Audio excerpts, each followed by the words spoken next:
All right, here we are, the final act. After a whole lifetime of drama, of betrayal, slavery, and unbelievable power, the story of Joseph all comes down to this: a coffin, a promise, and one last incredible test of forgiveness. And this is the question hanging over everything, isn't it? Their father, Jacob, is gone. So what now? Is this family, the sons of Israel, finally going to heal? Or is everything about to shatter into a million pieces? Well, the answer starts somewhere unexpected, not with some grand political statement, but in a quiet, deeply personal moment of grief. Okay, let's dive in. Verse 1. I want you to see this. Forget the Prime Minister of Egypt, the second most powerful man in the world. In this moment, he is just a son. Picture him, his fancy robes all forgotten, just collapsing onto his father's body. The only thing you can hear in that room is the raw, heartbroken sound of his weeping. Then we get to verse 2, and you can just see him pulling himself together. He wipes his eyes, and his voice firms up as he gives an order. He shifts from grief to duty. He's going to give his shepherd father the single highest honor that Egypt has to offer, a full royal embalming. Verse 3 tells us this was no quick process. It took 40 days. And you know in the Bible, that number 40, it always means something significant. It's a number of testing, of trial, of completion. This was the full-on, meticulous, royal treatment, a huge statement of Joseph's love and his power. But here's where the story gets really amazing.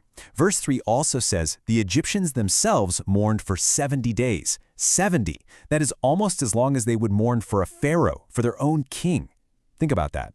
This wasn't just Joseph's private sorrow. An entire nation mourned Jacob, a foreigner, all because they respected his son so much.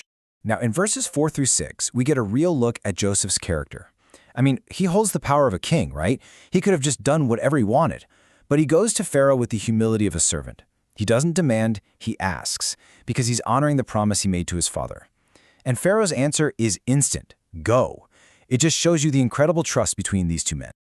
So, with Pharaoh's blessing, what happens next is one of the most incredible funeral processions you will find anywhere in Scripture. Verses 7 and 8 start to paint this wild picture.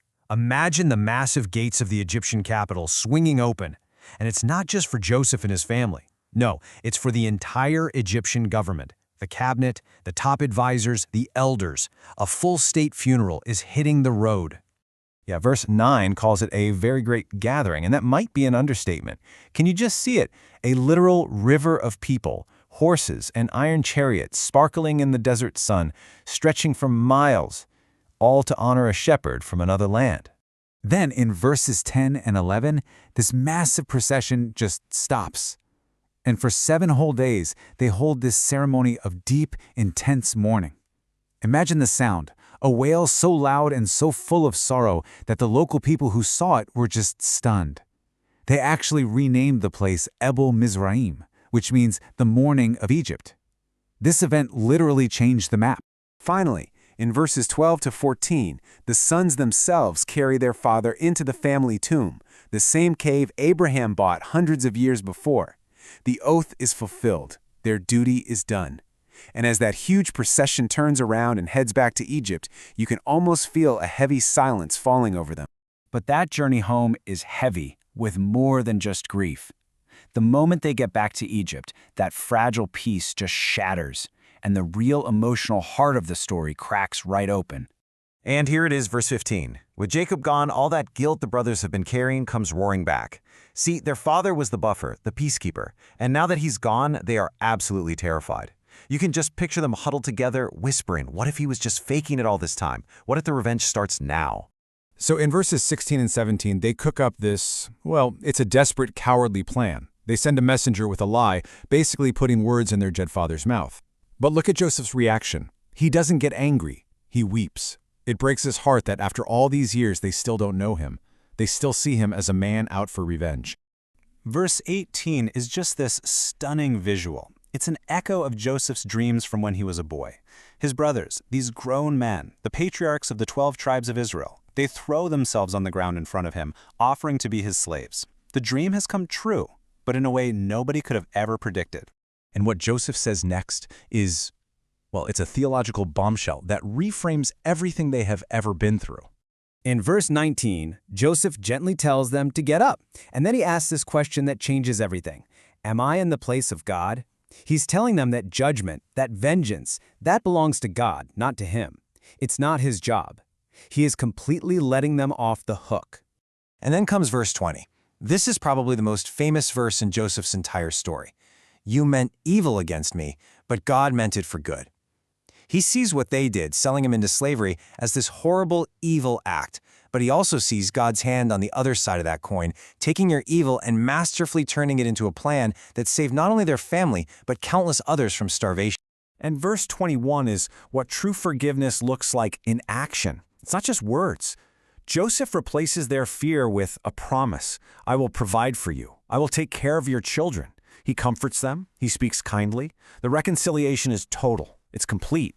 And so the chapter and the entire book of Genesis closes with the end of Joseph's own amazing life and one final powerful act of faith in the future. So in verses 22 to 24, we see Joseph at the end of a long, full life. He's 110 years old. And what are his last words about? Not his legacy, not his power in Egypt. With his last breath, he points his family forward. He reminds them of God's unbreakable promise to Abraham, Isaac, and Jacob. He tells them, God will surely visit you and take you to a new land. And that brings us to the final haunting verses, 25 and 26. Joseph makes them swear an oath. When God takes you home, take my bones with you. Then he dies. He's embalmed, just like his father. But that last image is a masterpiece. Joseph, the great ruler of Egypt, is placed in a coffin in Egypt. His body is there, but his hope, his very bones, are a promise just waiting to be carried home. You see, Joseph's story doesn't end with a period. It ends with an ellipsis, a to be continued. His coffin isn't an ending. It's a signpost pointing toward a future promise, and it leaves us with a question that's just as powerful today. How does believing in a destination you haven't reached yet, a promise you might not even see fulfilled in your own lifetime, change the way you live your life right now?